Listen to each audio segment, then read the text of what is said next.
विराट की CT scan की report आ चुकी थी। डॉक्टर के केबिन में बैठी हुई सुषमा जी और अनु की तो सांसें रुकी हुई थीं। विराट ठीक तो है ना डॉक्टर? उसकी सीटी स्कैन की रिपोर्ट क्या आई? Everything is right?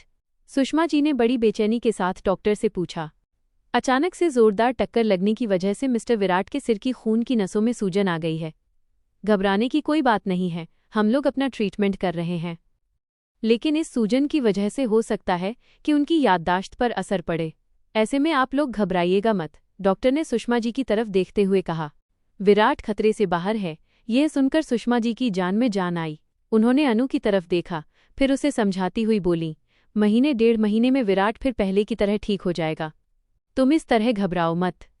अगर तुम घबरा जाओगी तो फिर उसे कैसे संभालोगी? सुषमा जी की बात सुनकर अनु ने कुछ नहीं कहा। विराट के एक हाथ और पैर में प्लास्टर लग चुका था, उसके माथे पर भी पट्टियां बंधी थीं।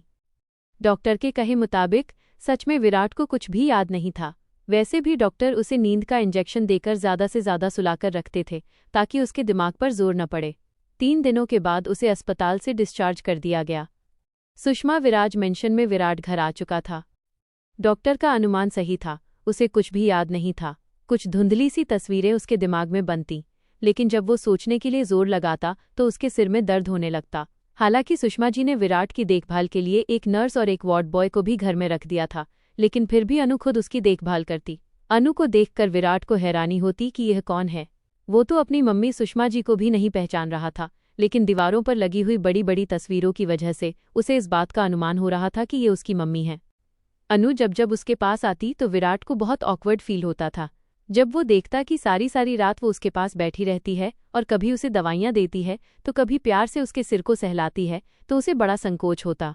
अनु एक पल के लिए भी उसे अकेला नहीं छोड़ती थी। हाँ, जब विराट को वॉशरूम जाना होता तो नर्स और वार्ड बॉय मिलकर उसे ले जाते। उसकी हालत देखकर अनु सोच रही थी कि कहीं विराट की याददाश्त नहीं लौटी और उसने उसे पहचानने से इनकार कर दिया, तब क्या होगा। ये तो भला था कि सुषमा जी ने गार्ड्स और वॉचमैन को बुलाकर इस बात की सख्त हिदायत दे दी थी कि किसी भी कीमत पर मेघा को यहाँ एंट्री नहीं करने दी जाए, वरना पता नहीं मेघा ने अब तक क्या क्या तूफान मचा दिया होता। विराट के एक्सीडेंट की खबर तो उसे भी हो चुकी थी, लेकिन सुषमा जी के सख्त इंस्ट्रक्शन की वजह से कोई भी उसे अंदर नहीं आने दे रहा था। मेघा चोट खाई नागिन की तरह तड़प रही थी, लेकिन वो कुछ कर नहीं पा रही थी। देखते ही देखते 1 महीना गुजर गया। सुषमा जी लकी की हेल्प लेकर सारा बिजनेस देख रही थीं। टेंशन और परेशानी की वजह से धीरे धीरे उनकी तबीयत और खराब होती जा रही थी। उन्हें इस बात की भी चिंता थी कि विराट की याददाश्त अभी तक क्यों नहीं लौटी। समय समय पर सभी डॉक्टर घर पर ही आकर विराट का रूटीन चेकअप कर जाते थे। पूरा 1 महीना बीत चुका है डॉक्टर, लेकिन अभी तक विराट की मेमोरी नहीं लौटी। अब तो मुझे डर लगने लगा है कि अगर इसकी याददाश्त नहीं लौटी तो। सुषमा जी की बात सुनकर डॉक्टर ने उन्हें तसल्ली देते हुए कहा, आप घबराइए मत। मेडिसिन के असर से उनके ब्रेन की सूजन अब तक ठीक हो गई होगी। वैसे भी नेक्स्ट वीक हम लोग उनके हाथ और पैर का प्लास्टर काटेंगे। इस वक्त एक बार फिर से उनके ब्रेन की स्कैनिंग भी कर लेंगे। डॉक्टर की बात सुनकर सुषमा जी अभी भी खामोश थीं। आप टेंशन मत लीजिए, अब उन्हें कुछ कुछ याद दिलाने की कोशिश कीजिए, हो सकता है कि इन्हें अब सब याद आ जाए। डॉक्टर विराट का रूटीन चेकअप करने के बाद सुषमा जी को समझाकर चले गए थे। मम्मी जी, मुझे आपसे एक बात कहनी थी। कहो, सुषमा जी ने एक गहरी सांस लेते हुए कहा। क्यों ना हम मेघा को विराट से मिलने की परमिशन दे दें? हो सकता है कि उससे मिलने के बाद सब ठीक हो जाए। मेघा बगैर कहे ही इन्हें अगली पिछली सारी बातें कह देगी। अनु की बात सुनकर सुषमा जी सोच में डूब गईं। अपने बेटे को ठीक करने के लिए मैं कुछ भी कर सकती हूँ। मैं आज ही मेघा को कॉल करती हूँ। मेघा ने जैसे ही सुषमा जी का कॉल देखा तो उसने झट से कॉल रिसीव कर लिया। आंटी जी, क्या मैं आपसे पूछ सकती हूँ कि आपने मुझे विराट से मिलने से क्यों रोक रखा है? आप चाहे कुछ भी कर लीजिए, विराट मेरा है और मेरा ही। मुझे मालूम है कि तुम विराट से मिलने के लिए बेचैन हो, लेकिन मुझे नहीं लगता कि विराट तुमसे मिलना चाहता है, इसीलिए मैंने तुम्हें उससे मिलने से रोक रखा था। सुषमा जी ने भी मेघा के साथ एक चाल चलते हुए कहा। उनकी बात सुनते ही मेघा बुरी तरह भड़क गई। इम्पॉसिबल, ऐसा हो ही नहीं सकता कि विराट मुझसे मिलना नहीं चाहता। आप मुझसे झूठ बोल रही हैं। मेघा ने भड़ककर कहा। तो फिर ठीक है, अगर तुम्हें मेरी बात पर यकीन नहीं है तो खुद आकर देख लो, तुम्हें भी तसल्ली हो जाएगी। इतना कहकर उन्होंने कॉल कट कर दिया। आपने मेघा से झूठ क्यों कहा?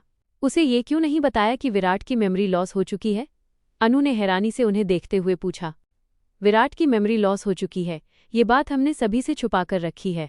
डॉक्टरों ने भी इस बात को कहीं लीक नहीं किया है, क्योंकि इससे हमारे बिजनेस को लॉस हो सकता है। रहा सवाल मेघा का, तो आगे आगे देखते जाओ, सुषमा जी ने एक ठंडी सांस लेते हुए कहा, फिर वॉचमैन को बुलाकर कह दिया कि मेघा के आते ही वो उसे विराट के पास ले जाए। दूसरी तरफ विराट छोटी छोटी चीज़ों को याद करने की कोशिश करता। कुछ चीज़ें याद आती और कुछ धुंधली हो जाती। फिलहाल तो वो ये सोच सोचकर परेशान हो रहा था कि आखिर उसका एक्सीडेंट हुआ तो कैसे हुआ।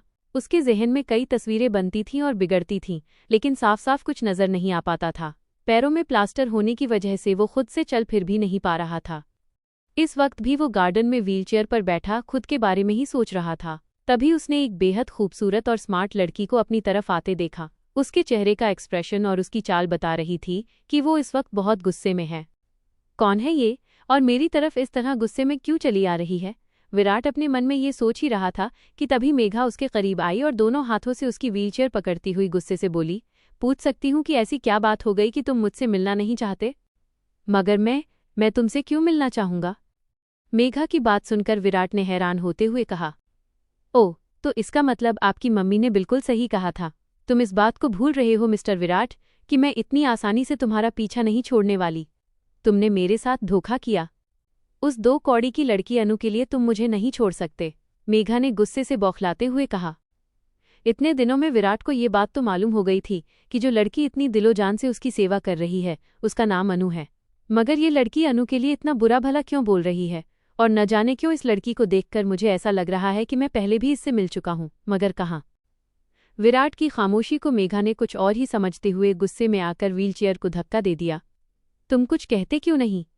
याद रखना विराट, मेघा कोई ऐसी वैसी लड़की नहीं है। तुम मुझे चीट नहीं कर सकते। अपनी मम्मी की बातों में आकर अनु के साथ की हुई कॉन्ट्रैक्ट मैरिज को कंटिन्यू नहीं कर सकते। तुम मेरे हो, सिर्फ मेरे। व्हीलचेयर को धक्का देने के साथ ही मेघा ने चिल्लाकर कहा। Contract marriage? मेघा, अनु, कॉन्ट्रैक्ट मैरिज? ये सारी बातें विराट के दिमाग में हथौड़े की तरह चोट कर रही थीं। वहीं धक्का दिए जाने से व्हीलचेयर तेजी के साथ पीछे की तरफ भागने लगी थी। अनु और सुषमा जी बालकनी से ये सब कुछ देख रही थीं। उन्होंने जब व्हीलचेयर को लुढ़कते हुए देखा तो घबरा गईं। उन्होंने तुरंत गार्ड से चिल्लाते हुए कहा, रोको उसे। वहीं मेघा ने भी जब देखा कि व्हीलचेयर पीछे की तरफ ढलान पर लुढ़कती जा रही है तो वो भी घबरा गई। मेघा भी तेजी से विराट की तरफ भागी और उसे पकड़ने की कोशिश करने लगी, लेकिन तब तक व्हीलचेयर लुढ़कती हुई काफी दूर जा चुकी थी। जब तक सभी उसे पकड़ पाते तब तक व्हीलचेयर गार्डन में बनी हुई सीमेंट की बेंच से जा टकराई। टकराते ही विराट भी एक तरफ लुढ़का और सीमेंट की स्लैब से टकराते हुए नीचे गिर गया। सिर में लगी चोट के कारण वो दर्द के मारे जोरों से चिल्लाया। उसके सिर से खून निकलने लगा था और धीरे धीरे उस पर बेहोशी छाती जा रही थी। मेघा का तो डर के मारे बुरा हाल था। वहीं सुषमा जी और अनु भी बुरी तरह घबरा गई थीं। उन्हें इस बात का बिल्कुल भी अंदाजा नहीं था कि ऐसा भी कुछ हो सकता है। उन्होंने तुरंत ड्राइवर को गाड़ी निकालने को कहा। सॉरी आंटी जी, मैंने जानबूझकर कुछ भी नहीं किया, मेघा ने हकलाते हुए कहा। सुषमा जी ने उसकी तरफ जलती हुई नज़रों से देखा और गुस्से से बोली, याद रखना, अगर मेरे बेटे को कुछ भी हुआ तो मैं तुम्हें छोड़ूंगी नहीं। और इतना कहकर वो विराट को लेकर हॉस्पिटल के लिए निकल गईं। मेघा को तो सच्चाई की कोई जानकारी थी नहीं, इसलिए इस वक्त उसका सारा गुस्सा काफूर हो चुका था और अब वो विराट के लिए टेंशन में आ गई थी। उसकी इतनी हिम्मत नहीं हो रही थी कि वो उन सबके पीछे हॉस्पिटल जा सके, क्योंकि उसे इस बात का भी डर था कि कहीं ऐसा ना हो कि अनु और विराट की मम्मी उसे नुकसान पहुंचाने के जुर्म में पुलिस में ही कंप्लेंट कर दें। फिलहाल जब तक विराट ठीक नहीं हो जाता तब तक वो कोई लफड़ा नहीं चाहती थी, इसलिए इस वक्त उसने चुपचाप अपने घर जाना ही मुनासिब समझा। मेघा की समझ में अब भी ये बात नहीं आ रही थी कि विराट उसे अजनबी की तरह क्यों देख रहा था। अगर उसे नहीं मिलना था या फिर कोई बात करनी थी तो सीधे सीधे भी कर सकता था, लेकिन वो तो इस तरह रिएक्ट कर रहा था जैसे वो मुझे जानता ही ना हो। ये सारी बातें सोच सोचकर मेघा का टेंशन से बुरा हाल था। एक वक्त था जब वो विराट को अपनी उंगलियों पर नचाती थी, और आज ये वक्त है कि वो उससे मिलने के लिए और बातें करने के लिए तरस रही है। अनु को उसके साथ देखकर मेघा के तन बदन में आग लग जाती थी। उन दोनों के बारे में सोच सोचकर और उन दोनों के प्यार को लेकर अपने मन में तरह तरह की इमेजिनेशन करते हुए वो धीरे धीरे डिप्रेशन में जाने लगी। मेघा की मम्मी ने जब मेघा को इतना परेशान देखा तो वो उसके पास आईं। ऐसा क्या हो गया मेघा, तुम इतनी परेशान क्यों हो? मुझे अब तुम्हें देखकर बहुत फिक्र होने लगी है। मैं बिल्कुल ठीक हूँ मम्मी, आपको मेरे लिए टेंशन लेने की कोई ज़रूरत नहीं है। अपनी प्रॉब्लम मैं खुद ही सॉल्व कर लूंगी, और अब मैं उस अनु की बच्ची को छोड़ने वाली नहीं हूँ। उसने मुझसे मेरे विराट को छीनने की कोशिश की है। इतना कहते हुए मेघा ने गुस्से में आकर टेबल पर रखा हुआ चीनी मिट्टी का खूबसूरत फ्लावर पॉट उठाकर फेंक दिया। जोरों की आवाज करता हुआ वो फ्लावर पॉट चूर चूर होकर बिखर चुका था। मेघा की मम्मी अब अपनी बेटी के टेंशन की वजह समझ चुकी थी। देखो मेघा, तुम्हें अब विराट को लेकर अपना पागलपन छोड़ना होगा। वो अब शादीशुदा है, क्यों तुम किसी का घर उजाड़ना चाहती हो? उन्होंने अपनी बेटी को समझाने की कोशिश करते हुए कहा। बिल्कुल नहीं, वो कोई शादीशुदा नहीं है। उसकी शादी एक कॉन्ट्रैक्ट मैरिज है जिसे उसने अपनी माँ को दिखाने के लिए किया था। विराट सिर्फ और सिर्फ मेरा है। अगर वो मेरा नहीं हुआ तो मैं उसे किसी और का भी नहीं होने दूंगी, कभी नहीं। मेघा ने क्रोध और हताशा में अपने हाथ मलते हुए कहा। दूसरी तरफ उसकी माँ इस चिंता में डूब गई थी कि अगर उनकी बेटी का यही हाल रहा तो वो मेंटल हो जाएगी। नहीं नहीं, मैं आज ही उसके पापा से बात करती हूँ और जल्द से जल्द कोई अच्छा सा लड़का देखकर उसकी शादी करवाने के लिए कहती हूँ। हाँ, यही ठीक रहेगा, वरना ये लड़की गुस्से और नफरत की आग में जलकर कुछ भी कर सकती है। यही सोचकर वो अपने पति के घर वापस लौटकर आने का इंतजार करने लगी। हॉस्पिटल में विराट के सिर से काफी खून निकल गया था और वो अब बेहोश हो चुका था। डॉक्टर ने विराट के सिर की मरहम पट्टी करते हुए टाँके लगाए, फिर बैंडेज बांध दिया। उसे अभी भी होश नहीं आया था।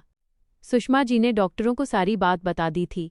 डॉक्टर साहब, पहले भी विराट को सिर में ही चोट लगी थी, जिसकी वजह से उसकी याददाश्त चली गई थी, और इस बार भी उसके सिर के पिछले हिस्से में ही चोट लगी है। कहीं ऐसा तो नहीं कि मेरे विराट को इस वजह से कोई और प्रॉब्लम हो जाए? आप इतना ज्यादा टेंशन मत लीजिए। जब तक मिस्टर विराट होश में नहीं आते हैं तब तक हम भी कुछ नहीं कह सकते हैं। डॉक्टर की बात सुनकर सुषमा जी और अनु दोनों का दिल घबराने लगा। विराट के बेड के पास सुषमा जी और अनु दोनों बड़ी बेचैनी के साथ टहल रही थीं।